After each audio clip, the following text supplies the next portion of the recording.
سورہ احزاب پارہ نمبر 22 آیہ کریمہ نمبر 56۔ نحمدہ ونصلی ونسلم علی رسولہ الکریم، اما بعد فاعوذ باللہ من الشیطان الرجیم، بسم اللہ الرحمن الرحیم۔ ان اللہ وملائکتہ یصلون علی النبی یا ایہا الذین آمنوا صلوا علیہ وسلموا تسلیما۔ صدق اللہ العظیم۔ ان اللہ بے شک اللہ عز و جل و ملائکتہ اور اس کے ملائکہ، یصلون علی النبی نبی پر درود بھیجتے ہیں۔ یا ایھا الذین آمنوا اے ایمان والو، صلو علیہ تم بھی درود بھیجو ان پر، وسلموا تسلیما اور بکثرت سلام پڑھو ان پر۔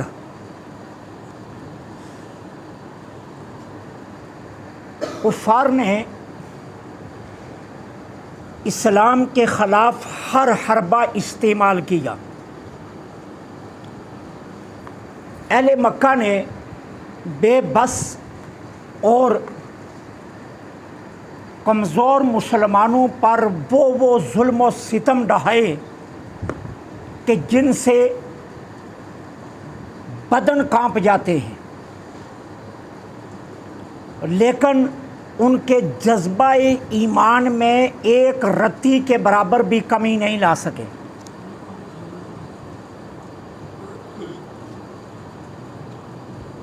پھر جب مسلمان ہجرت کر کے مدینہ طیبہ تشریف لے گئے تو بڑے کر و فر سے، بڑے تم تراک سے مدینہ طیبہ پر کئی یورشیں انہوں نے بولی، لیکن ہر بار مٹھی بر مسلمانوں سے یہ خائب اور خاسر ہو کر لوٹے اور اپنے منصوبوں میں ہمیشہ ناکام رہے۔ جب ہر طرف سے ناکامی دیکھ لی تو اب نبی کریم صلی اللہ علیہ وسلم کی ذات ستودہ صفات پر بے جا الزام تراشیاں شروع کر دی۔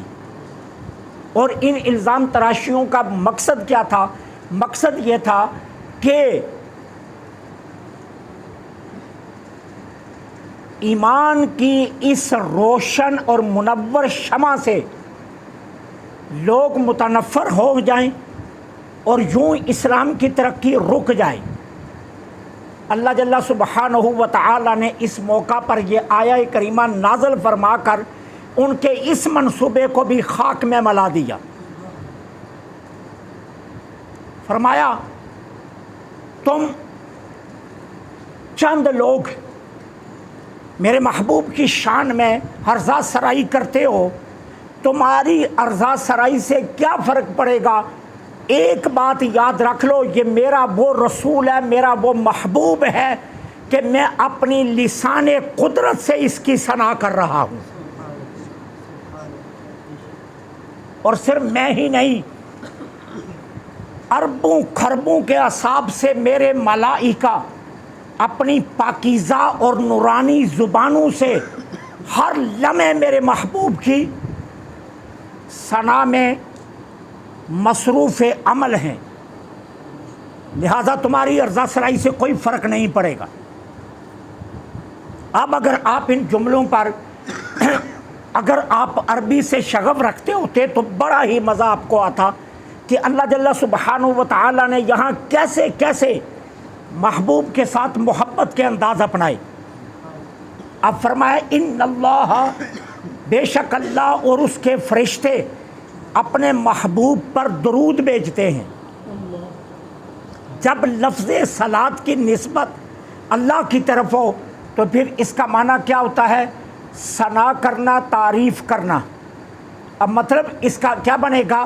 اللہ ہر لمحے، ہر گھڑی، ہر ساعت ملائکہ کے جرمٹ میں اپنے محبوب کی ثنائیں بیان کر رہا۔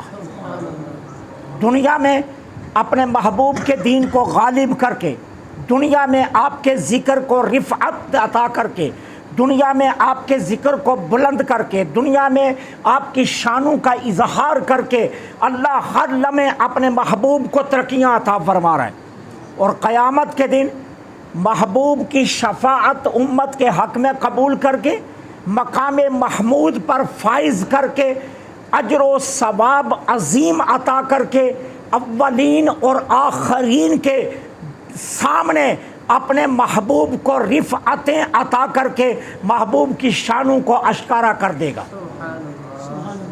صلاۃ کا معنی یہ ہے کہ جب نسبت اللہ کی طرف کی جائے تو پھر اللہ دنیا میں محبوب کے دین کو غالب کر رہا ہے، محبوب کی شانیں بلند کر رہا ہے، محبوب کی رفعتیں بلند کر رہا ہے، اور محبوب کے دین کو آئے دن غلبے عطا کر رہا ہے۔ یہ اللہ اپنے محبوب پر درود بھیج رہا ہے۔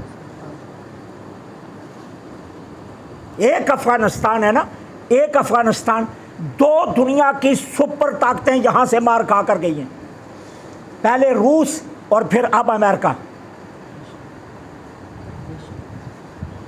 21 برس کھربوں ڈالر جھونکے ہیں، لیکن 3 دن میں طالبان نے پھر قبضہ کر لیا۔ 3 دن لگے ہیں، 21 برس کی محنت ضائع ہو گئی ہے، اور پلڑے میں کچھ نہیں آیا۔ اللہ اپنے محبوب کے دین کو غالب کرے گا، یہ اس کا وعدہ ہے، کیونکہ وہ ہر لمحے اپنے محبوب پر درود بھیج رہا ہے۔ یہ تو نادان اور بے وقوف ہیں کرسی کے کتے، یہ سمجھتے ہیں پتہ نہیں رحمت للعالمین مسجد کے باہر ہم ناموس رسالت کے 26 شہداء کو شہید کر دیں گے اور اسلام کی تاریخ رک جائے گی، ایک ساتھ رضوی کو جیل میں ڈال کر اسلام کی تاریخ کو روک لیں گے۔ ہرگز نہیں، اللہ کا وعدہ ہے قرآن میں، اللہ ہر لمحے اپنے محبوب کی ثنا بیان کر رہا، اور اس ثنا کا معنی ہی یہی ہے کہ محبوب کے دین کو اللہ غالب رکھے گا ہمیشہ، دنیا میں غلبہ عطا کرے گا، اور آخرت میں محبوب کی شانیں واضح کر کے اولین و آخرین کے سامنے اللہ اپنے محبوب کو مقام محمود عطا فرمائے گا۔ امت کے حق میں شفاعت قبول ہوگی۔ کسی نبی کو یہ اختیار نہیں ہوگا جو ہمارے آقا کو اختیار ہوگا قیامت کے دن۔ تو اس صلاۃ کا معنی یہ، اور جب صلاۃ کی نسبت ملائکہ کی طرف ہو تو پھر اس کا معنی کیا ہوتا ہے؟ ہر لمحے ہر گھڑی ملائکہ حضور کی بلندی درجات کی دعائیں کر رہے ہیں۔ ملائکہ کی طرف صلاۃ کی نسبت کا مطلب ہوتا ہے دعا کرنا، تو فرشتے ہر وقت حضور کی رفعت اور شانوں کی بلندی کے لیے دعائیں مانگ رہے ہیں۔ اب آپ اندازہ کیجئے، کوئی آج تک فرشتوں کی تعداد کا اندازہ ہی نہیں کر سکا، اور نہ قیامت تک اندازہ کر سکے گا، تو کتنے ملائکہ ہوں گے جو ہر گھڑی دست بدعا ہے اللہ محبوب کی شان کو بلند کر دے۔ کتنے ملائکہ ہیں؟ پھر کون روک سکتا ہے؟ کوئی روک سکتا ہے؟ لوگ الٹے بھی لٹک جائیں تو میلاد کی محفلیں نہیں رک سکتی، لوگ ہزار جو ہے نا وہ سوشل میڈیا پر طوفان بدتمیزی پھیلائیں، محبوب کے ذکر کو کون روکے گا؟ کوئی روک سکتا ہے؟ جب کھربوں فرشتے ہاتھ اٹھا کر دعا مانگ رہے اللہ محبوب کی شانیں بلند کر دے، تو پھر کون روکنے والا ہے؟ تو جب ملائکہ کی طرف نسبت ہو تو اس کا مطلب ہے دست بدعا ہونا، کہ ملائکہ ہر لمحے حضور کی شانوں کی رفعت کے لیے دعائیں مانگ رہے۔ اب اس کے بعد پھر دیکھیے، یہاں عربی گرامر کا ایک ایسا لطیف نقطہ ہے، یہ جملہ ہے، لیکن اللہ تعالیٰ نے جو ہے نا مبتدا رکھی ہے اسمیہ اور خبر رکھی ہے فعلیہ۔ جملہ فعلیہ اور اسمیہ کو اللہ نے جوڑ کر جملہ بنایا، ایک جز اسم ہے دوسری جز فعل ہے، دونوں کو جوڑ کر اللہ نے جملہ اسمیہ بنایا۔ کیوں؟ اللہ بتانا چاہتا ہے ایک لمحے کے لیے آنکھ جھپکنے کی دیر جتنی بھی گھڑی کے لیے محبوب کے ذکر اور ثنا کو روکا نہیں جا رہا، استمرار پایا جا رہا ہے۔ آنکھ جھپکنے میں جتنی دیر لگتی ہے نا، اتنی دیر بھی محبوب کا ذکر نہیں رکتا، ہر لمحے اللہ اپنے محبوب کی ثنا کر رہا، اتنے لمحے کے لیے بھی حضور کی ثنا نہیں رک رہی۔ اتنا لطیف نقطہ اللہ جل سبحانہ و تعالیٰ نے یہاں بیان کر دیا۔ پھر فرمایا ایمان والو تم بھی اپنے محبوب پر درود بھیجو، تم بھی سرکار پر کیا کرو، درود بھیجو۔ اب اللہ تعالیٰ حکم ہمیں دے رہا ہے، لیکن ایک عجیب نکتہ ہے، اللہ ہمیں فرما رہا ہے کہ محبوب پر درود بھیجو، ہم آگے سے کیا پڑھتے ہیں، اللہم صلی علی، اے اللہ تو بھیج۔ اللہ ہمیں کہہ رہا ہے کہ تم بھیجو، ہم اللہ کو کہہ رہے ہیں اللہ تو بھیج۔ اللہ تو ہمیں حکم دے رہا ہے کہ یا ایھا الذین آمنوا صلو، اے ایمان والو تم اپنے محبوب پر، میرے محبوب پر درود بھیجو، لیکن ہم جواباً آگے سے درود نہیں بھیج رہے، ہم کیا کہہ رہے ہیں، اللہم صلی علی، اے اللہ تو بھیج۔ یہ کیا ہے؟ یہ بھی ایک لطیف نکتہ ہے۔ کیوں؟ ہم اپنا عجز بیان کر رہے ہیں، ہم اپنے عجز کا اعتراف کر رہے ہیں، مالک درود تو ہم ضرور بیچنے کے لیے حاضر ہیں، لیکن محبوب کی شان کو کما حق ہو ہم نہیں جانتے، اس کی شان کیا ہے وہ ہم نہیں جانتے، کما حق ہو کس طرح درود بھیجا جائے یہ ہم نہیں جانتے۔ ہم اعتراف کرتے ہیں کہ ہم اس معاملہ میں کمزور ہیں، ہم کیا کرتے ہیں، مالک ہم تیری بارگاہ میں عرض کرتے ہیں ہماری جانب سے جو تو محبوب کی شانیں جانتا ہے اس کے لائق ان پر درود بھیج دے۔ اللہم صلی علی کا معنی یہ ہے، بھیجا ہماری طرف سے ہی جا رہا ہے، لیکن ہم پہلے اللہ کی بارگاہ میں پیش کرتے ہیں، مالک تو محبوب کی شانوں کو جانتا ہے، اس لیے ہم عاجز ہیں، ہم اس شان کے لائق نہیں بھیج سکتے، ہم تیری بارگاہ میں عرض کرتے ہیں کہ تو محبوب کی شان کے لائق بھیج دے۔ اور پھر فرمایا وَسَلِّمُوا تَسْلِیمًا، اور پھر محبوب پر کثرت سے سلام بھیجو، کثرت سے سلام بھیجو۔ اب ذرا دیکھنا، میں آپ کی خدمت میں کچھ احادیث عرض کرتا ہوں جو ہے نا درود و سلام کے متعلق۔ حضرت عدی بن حاتم رضی اللہ تعالی عنہ روایت کرتے ہیں، سرکار علیہ الصلاۃ والسلام نے ارشاد فرمایا، جس نے نماز پڑھی اور نماز پڑھنے سے فارغ ہونے کے بعد اللہ کی ثنا کی اور مجھ پر درود پڑھا، اس کے بعد جو چاہتا ہے وہ مانگے اللہ اسے ضرور عطا کرے گا۔ اسی طرح سیدنا حضرت ابو ہریرہ رضی اللہ تعالی عنہ روایت فرماتے ہیں کہ جس نے ایک بار حضور پر درود پاک پڑھا اللہ اس پر 10 رحمتیں نازل فرماتا ہے۔ یہ مسلم شریف، ابو داود اور ترمذی تینوں کتابوں میں یہ حدیث پاک موجود ہے۔ حضرت فضالہ بن عبید رضی اللہ تعالی عنہ روایت فرماتے ہیں، سرکار علیہ الصلاۃ والسلام نے سنا کہ ایک آدمی نے دعا مانگنا شروع کی اور وہ دعا کر رہا تھا، حضور سن رہے تھے، اس نے کیا کیا، دعا شروع کی تو حضور کی ذات پر درود نہیں پڑا۔ اب سرکار سن رہے ہیں اس کی دعا کو، حضور مسجد میں ایک طرف بیٹھے، وہ شخص آیا، نماز پڑھی، نماز پڑھ کر دعا مانگنے لگا۔ حضرت فضالہ بن عبید یہ روایت کرتے ہیں کہ اس شخص نے حضور کی ذات پر درود نہیں پڑھا اور دعا مانگنا شروع کر دی۔ آقا کریم نے فرمایا اس نے بہت جلدی کی۔ آقا کریم علیہ الصلاۃ والسلام نے کیا فرمایا، اس نے بہت جلدی کی، تم میں سے کوئی اسے جا کر سمجھائے کہ جب نماز سے فارغ ہونے کے بعد اللہ کی حمد و ثنا کرے اور پھر مجھ پر درود پاک پڑھے، پھر اللہ سے جو چاہے مانگے وہ اسے ملے گا۔ اس کو ترمذی، ابو داود اور نسائی تینوں کتابوں نے اس حدیث پاک کو روایت کیا ہے۔ سیدنا حضرت ابو ہریرہ رضی اللہ تعالی عنہ روایت فرماتے ہیں، نبی کریم صلی اللہ علیہ وسلم نے فرمایا، ایک مجلس میں لوگ اکٹھے بیٹھے، 2 بیٹھے، 4 بیٹھے، 6 بیٹھے، 8 بیٹھے، 10 بیٹھے، مجلس لگی، لوگ بیٹھے، اور اس مجلس میں نہ اللہ کا ذکر کیا نہ حضور کی ذات پر درود پاک پڑھا۔ 2 بیٹھے، 4 بیٹھے، 6 بیٹھے، گپیں مارتے رہے، دنیا کی ہانکتے رہے، نہ اللہ کا ذکر کیا نہ حضور کی ذات پر درود پاک پڑھا۔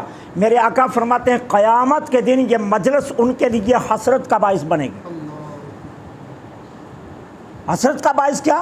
قیامت کے دن یہ کہیں گے کاش ہم یوں مل کر نہ بیٹھے ہوتے، وہ حسرت کا سبب بن جائے گی وہ مجلس ان کے لیے جس میں حضور کی ذات پر درود پاک نہ پڑھا جائے۔ اس کو ابو داود اور ترمذی دونوں اماموں نے اپنی اپنی کتابوں میں اس حدیث کو نقل کیا۔ سیدنا حضرت ابو ہریرہ رضی اللہ تعالیٰ عنہ فرماتے ہیں آقا کریم نے فرمایا اس کی ناک خاک آلود ہو، اس کی ناک خاک آلود ہو، اس کی ناک خاک آلود ہو جس کے سامنے میرا ذکر کیا گیا اور اس نے مجھ پر درود نہ پڑھا۔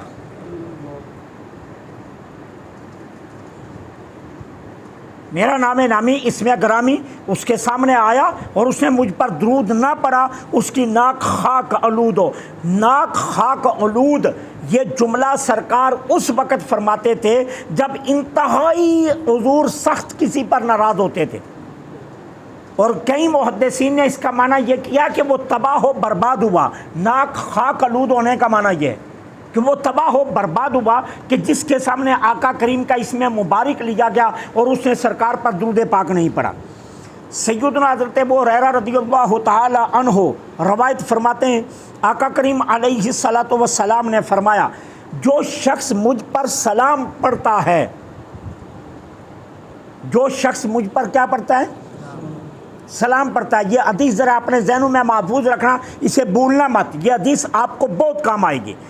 سرکار علیہ الصلوۃ والسلام نے فرمایا جو مجھ پر سلام پڑھتا ہے، جو مجھ پر کیا پڑھتا ہے؟ سلام پڑھتا ہے۔ اب آپ میں سے کوئی ایک شخص کر جب آپ درود ابراہیمی پڑھیے۔ اللهم صل على محمد وعلى آل محمد كما صليت على إبراهيم وعلى آل إبراهيم إنك حميد۔ اس میں سلام کا کہیں ذکر نہیں ہے، اس میں صلاۃ کا ذکر ہے، درود کا، سلام کا نہیں ہے۔ اور اللہ کا مطالبہ کیا ہے؟ درود و سلام دونوں بھیجو۔ قرآن کا مطالبہ کیا ہے؟ درود و سلام دونوں بھیجو۔ جو لوگ کہتے ہیں درود ابراہیمی ہی افضل ہے، درود ابراہیمی میں تو سلام ہے ہی نہیں، اور اللہ مطالبہ کر رہا ہے کہ اللہ درود بھیجتا ہے، تم ذرا ایک قدم آگے آؤ۔ کیوں؟ کہ وہ تو رب ہے، تم تو اس کے محتاج ہو محبوب کے، تم تو امتی ہو، تمہاری تو شفاعت ہی محبوب کی جانا، تمہاری تو چھٹکارا ہی محبوب کی شفاعت پر ہے، اس لیے تمہیں ایک قدم اللہ سے آگے بڑھ کر اپنے محبوب کی بارگاہ میں درود کے ساتھ سلام بھی بھیجنا ہوگا۔ اب درود ابراہیمی میں تو سلام کا ذکر ہی نہیں ہے، اور جو لوگ یہ رٹ لگاتے ہیں کہ درود ابراہیمی ہی سب سے افضل درود پاک ہے، ان سے ذرا یہ پوچھئے اس میں تو سلام کا ذکر ہی نہیں ہے۔ اب جو حدیث میں عرض کر رہا ہوں اس میں کیا ہے؟ آقا کریم علیہ الصلوۃ والسلام نے فرمایا جو شخص مجھ پر سلام پڑھتا ہے اللہ کریم میری روح اس کی طرف متوجہ کر دیتے ہیں۔ کوئی ایک حدیث سیاق ستہ کے اندر سے مجھے درود کے متعلق ایسی نکال کر دکھا دو، ایک حدیث بھی نہیں ہے کہ سرکار نے فرمایا جو شخص مجھ پر درود پڑھتا ہے اللہ میری روح کو متوجہ کرتے ہیں، بلکہ سرکار نے فرمایا جو مجھ پر سلام پڑھتا ہے اللہ میری روح کو اس کی طرف متوجہ کر دیتے ہیں۔ اور متوجہ کرنے کا مقصد سرکار نے آگے بتایا، سرکار فرماتے ہیں متوجہ کرتا ہے تو میں اس کے سلام کا جواب دیتا ہوں، میں اس کے سلام کا کیا کرتا ہوں؟ وہ ایک شعر بھی ہے نا، درود پڑھنے سے، وہ کیسا ہے شعر؟ وہ ایک نعت کا شعر ہے، درود پڑھنے سے اب مجھے اگلا ثواب ملتا ہے اور سلام پڑھنے سے جواب ملتا ہے۔ درود پڑھنے سے ثواب ملتا ہے اور سلام پڑھنے سے جواب ملتا ہے۔ اب آپ سے پوچھتا ہوں اگر آپ سچے عاشق ہیں تو ثواب زیادہ اہم ہے یا جواب زیادہ اہم ہے؟ یارو ثواب تو نہیں اتنا اہم جتنا جواب اہم ہے۔ حضرت سید کبیر رفاعی رحمت اللہ علیہ جب حضور کے معاجہ شریف پر حاضر ہوئے نا تو کھڑے ہو گئے معاجہ شریف پر، وہ کھڑے ہو کر پتہ ہے کیا عرض کیا؟ حضور آپ کا امتی بھی ہوں اور آپ کا خاندان کا چشمہ چراغ بھی ہوں، سید ہوں اصلی، اور جب اپنے گھر بیٹھتا تھا سلام بھیجتا تھا میری روح آپ کی بارگاہ میں سلام پیش کرتی تھی، آج معاجہ پر آ کر بھی میری روح سلام پیش کرے؟ یہ نہیں ہو سکتا۔ کمری والے آج میں چاہتا ہوں بالمشافہ سلام ہو، آج میں اس سلام کے لیے نہیں آیا کہ جو میں اپنے گھر سے پڑھتا تھا، اگر گھر سے پڑھوں اور آپ کی روح مجھے جواب دے اور معاجہ پر آ کر بھی روح جواب دے تو پھر فرق کیا رہا؟ حضور آج ایسا نہیں ہوگا، آج میں چاہتا ہوں جواب ملے۔ تو ہوا پھر کیا کہ جب سید کبیر رفاعی رحمت اللہ علیہ نے حضور کی بارگاہ میں سلام پیش کیا تو سرکار کی لاد مبارک سے دست مبارک بار آ گیا. سبحان اللہ. کہا ہمارے بیٹے لو آپ بالمشافہ سلام لے لو, سبحان اللہ. سبحان اللہ. بالمشافہ سلام لے لو. تو یارو ثواب اتنا اہم نہیں جتنا جواب اہم ہے. جس کو حضور جواب دیں وہ کیا ہے؟ بات تو سنیے نا. اب ایک ثواب کتنا ہوگا؟ میں کہتا ہوں 700 گنا ثواب مل جائے گا. لیکن اگر حضور کہہ دیں وعلیکم السلام, تو میرا اور آپ کا سلام پتہ نہیں قبول ہوگا یا نہیں, لیکن حضور کا تو ضرور قبول ہوگا نا. حدیث پاک میں آتا ہے میرے آقا کریم تشریف فرماتے تو ایک یہودی آیا اور یہودی نے جان بوجھ کر کہا السلام علیکم. سام کہتے بیماری کو یا موت کو, تو اس نے جان بوجھ کر یوں کہا, حضور کی بارگاہ میں سلام عرض کیا. ٹھیک ہے, تو حضرت عائشہ صدیقہ حضور کے پاس کھڑی تھی. اس وقت ابھی پردے کا حکم نازل نہیں ہوا تھا. تو سیدہ نے اس یہودی کو برا بلا کہنا شروع کر دیا. تو میرے آقا نے فرمایا عائشہ چپ کر جا, میں نے وعلیہ کا کہہ دیا ہے, اس کا تو قبول نہیں ہوگا لیکن میرا ہو جائے گا. میرا تو ہو جائے گا نا. تو اب ہم حضور کی بارگاہ میں سلام پیش کریں اور سرکار جواب دے دیں, خدا کی قسم ساری زندگی کا سرمایہ یہی ہے. تو امام ابو داؤد نے اس حدیث کو داؤد شریف کے اندر نقل کیا کہ سیدنا حضرت ابو ہریرہ فرماتے ہیں سرکار نے فرمایا جو مسلمان مجھ پر سلام پیش کرتا ہے اللہ میری روح کو اس کی طرف متوجہ کرتے ہیں اور پھر میں اس کے سلام کا جواب دیتا ہوں. حضرت عبداللہ بن مسعود رضی اللہ تعالی عنہ روایت فرماتے ہیں, امام ترمذی نے اس حدیث کو نقل کیا. آقا کریم فرماتے ہیں قیامت کے دن سب سے زیادہ میرے قریب وہ شخص ہوگا جس نے دنیا میں سب سے زیادہ مجھ پر درود پاک پڑھا ہوگا. جس نے سب سے زیادہ مجھ پر درود پاک پڑھا ہوگا قیامت کے دن وہ سب سے زیادہ میرے قریب ہوگا. آپ جانتے ہیں نا علامہ اقبال علیہ الرحمہ اتنے بڑے شاعر نہیں تھے جتنا غالب بڑا شاعر تھا. غالب کا کلام اقبال کے کلام سے بلند ہے, یہ ذہن میں رکھنا. غالب کے کلام میں جو لغات استعمال ہوئی ہیں وہ اقبال کے کلام میں لغات نہیں ہوئی ہے. لیکن علامہ اقبال سے کسی نے ایک دن سوال کر لیا. علامہ اقبال سے کہا اقبال کیا وجہ ہے جو شہرت آپ کے کلام کو ملی وہ غالب کے کلام کو کیوں نہیں مل سکی؟ محراب و منبر پر اتنا غالب کا کلام نہیں پڑھا جاتا جتنا اقبال کا پڑھا جاتا ہے. دنیا بھر میں اقبال کے کلام پر جتنا کام ہوا غالب کے کلام پر کام نہیں ہوا. دنیا کی کوئی ایسی زبان نہیں ہے جس میں اقبال کے کلام کو نہیں ڈھالا گیا. تو یہ علامہ اقبال سے کسی نے سوال کر دیا کہ کیا وجہ ہے کہ غالب کے کلام کو اتنی اہمیت نہیں ہے, حالانکہ اگر دیکھا جائے تو آپ کے کلام سے اس کا کلام بلند ہے. تو اقبال نے کہا اس میں کوئی شک نہیں ہے غالب مجھ سے بڑا شاعر ہے, اس میں کوئی شک نہیں ہے غالب کا کلام مجھ سے بہتر ہے. ہاں میرے کلام کو شہرت کیوں ملی صرف ایک وجہ ہے, میں نے اپنے آقا پر 1 کروڑ مرتبہ درود پاک پڑھا.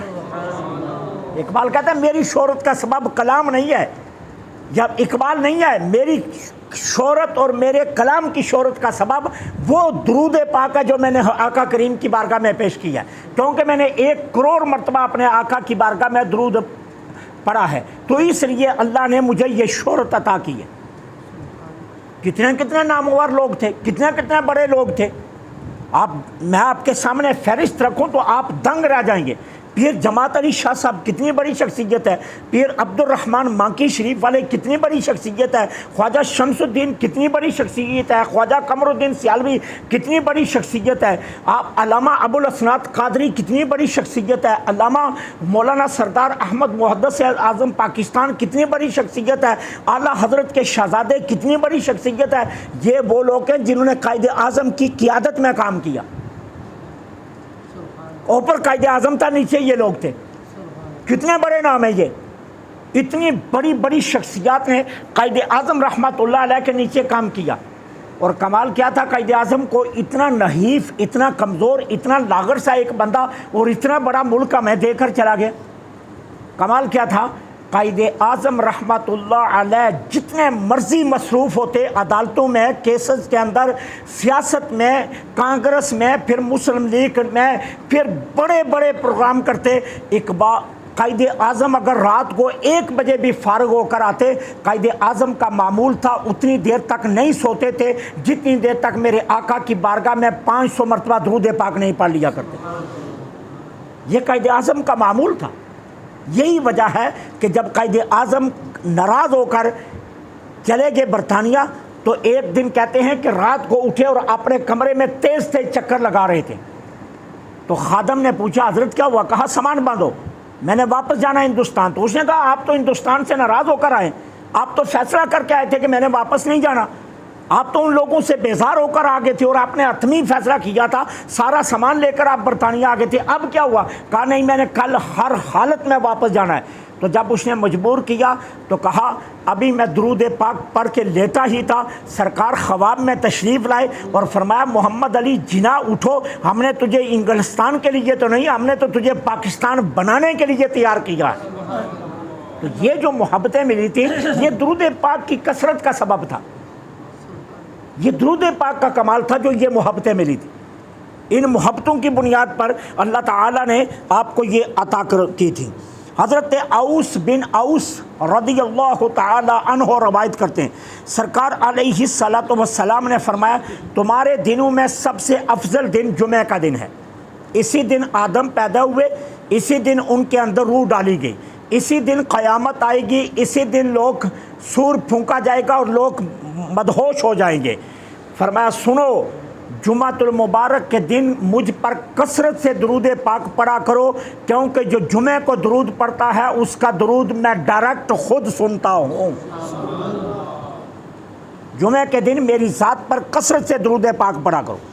حضرت عمار رضی اللہ تعالی عنہ روایت فرماتے ہیں میں حضور کی بارگاہ میں حاضر ہوا تو آقا کریم نے فرمایا اے عمار، میں نے عرض کی لبیک یا رسول اللہ صلی اللہ علیہ وسلم، میرے ماں باپ آپ پر قربان ہو جائے، کیا حکم ہے؟ فرمایا عمار سنو، اللہ تعالیٰ نے ایک ایسا فرشتہ خلق کیا ہے جو دنیا کی ساری بولیاں جانتا ہے۔ اللہ نے ایک ایسا فرشتہ خلق کیا ہے جو دنیا کی ساری بولیاں جانتا ہے، اور میرے وصال کے بعد وہ فرشتہ قیامت تک میری قبر مبارک کے پاس کھڑا رہے گا۔ دنیا ساری میں جو جس بولی میں مجھ پر درود پاک پڑے گا وہ فرشتہ اس کا درود میری بارگاہ میں پیش کرتا رہے گا، میری بارگاہ میں پیش کرتا رہے۔ ہر بولی وہ فرشتہ جانتا ہے، ہر بولی۔ تو اس لیے درود پاک کی کثرت کرنی چاہیے، اللہ کا بھی حکم ہے اور اللہ خود بھی یہ عمل کر رہا ہے کہ اپنے محبوب کی تعریف کر رہا ہے، ثنا کر رہا ہے۔ اللہ مجھے آپ کو عمل کی توفیق عطا فرمائے۔